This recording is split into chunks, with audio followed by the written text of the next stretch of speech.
Dave Zimmerman here, chop wood, carry water, and I'm going to run through I'm calling them our Tai Chi fundamentals. These are the exercises that I always will run through before I do my form, and that I often do piecemeal too as needed. So these are exercises I want you all to get to know very well, so that you can, whenever you have a few moments and you feel like you need a little bit of Tai Chi or would really like a little bit of Tai Chi, these are ones you can fall back on. Whether or not you can remember your form movements, or whether you need somebody to follow to do those form movements, these are really simple ones that you can just do anytime, anywhere. And so the first one is just simply our opening the door. And the idea here is opening up to right here, right now, this moment, this breath. It's like I'm riding the waves of my breath here, floating up as I naturally inhale and sinking in to that Tai Chi stance, that athletic ready position as I exhale. And so you may be going at a different pace than I am here. If you follow the breath, don't lead the breath with your movement, but the other way around. Let your movement follow your breathing. If that breathing starts to become forced, just move slowly, breathe naturally, check in a little bit and see what's happening with that breath.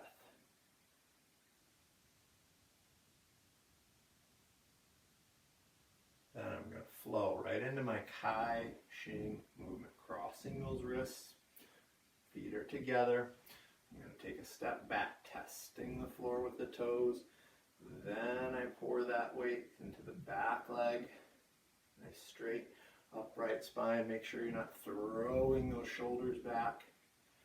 If we looked at you from the side here, at all times you're going to have your ear over your shoulder, over your hip. It's like your cord at the crown of the head comes right down from heaven, and your spine just hangs down from that cord. Meanwhile, we're breathing as if your body were one big lung here, inviting in that new breath, filling the whole body with that new energy, today's energy, sending out anything we don't need, anything we've used up.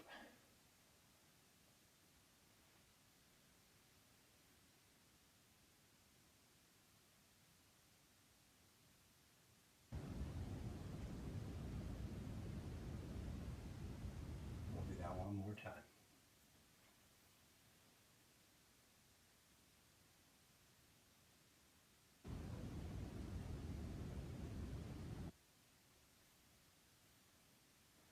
Opening hands and feet, flowing right into supporting heaven like a pillar. I love this exercise for its connection with our ability to both expand as we open up, lengthen out, and to even gently contract. It's that elasticity in our body that we want. Think of a sponge, of a dry sponge. You take a sponge, and if you want that, when it's all dry, notice how small it is. And one of the first things we do to get that sponge to expand is we put that in water and we wring it out. Right? So we find that ability both to contract, and how that ability to contract actually helps us find that ability to expand as well.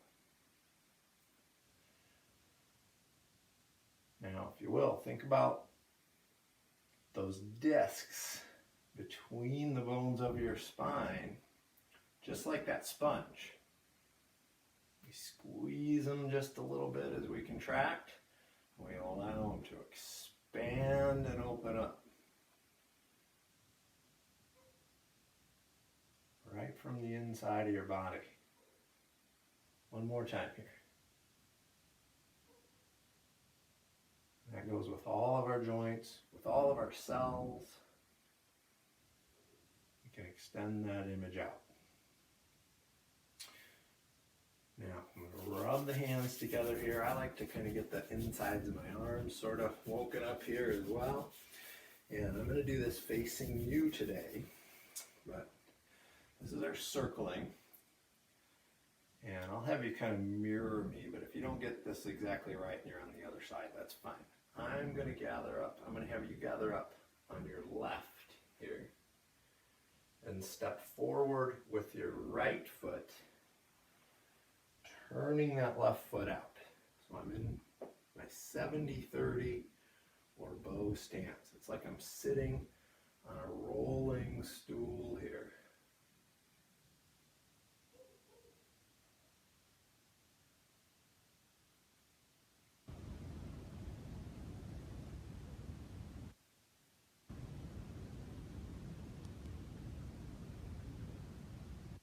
And so I'm sliding on that stool forward and to the left. That spine nice and upright.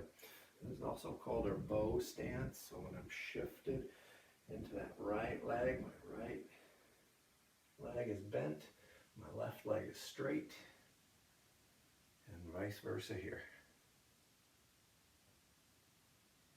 I'm going to fill up and have you fill up on your left side here. Stepping back with that right foot, then we'll fill up on the right. Stepping forward, heel first, test the floor, then shift the weight, and circling.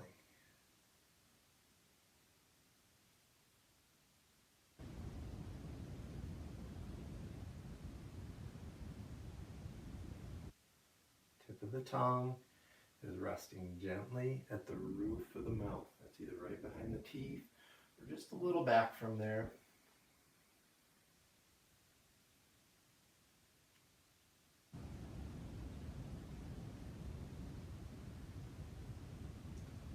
And that's where we want to practice all of our Tai Chi, is with that tongue placement. It's okay if you forget, but when you notice, just go back to that placement. Filling up on your right. Step back home. I'm going to move out to a wide stance now. For snake creeps down today, I'm going to show you this one from the other way so you can match direction, just so you can see the hand movement here. So when I'm facing the other direction, now you can match me right to left. And crossing those wrists, I'm going to sink down on that right side. Flat hand on the right, hook hand on the left. Snake creeps down. Now to the other side.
Crossing the wrists, extending the arms forward, hands down. I'll walk those feet closer together. Those are our Tai Chi fundamentals.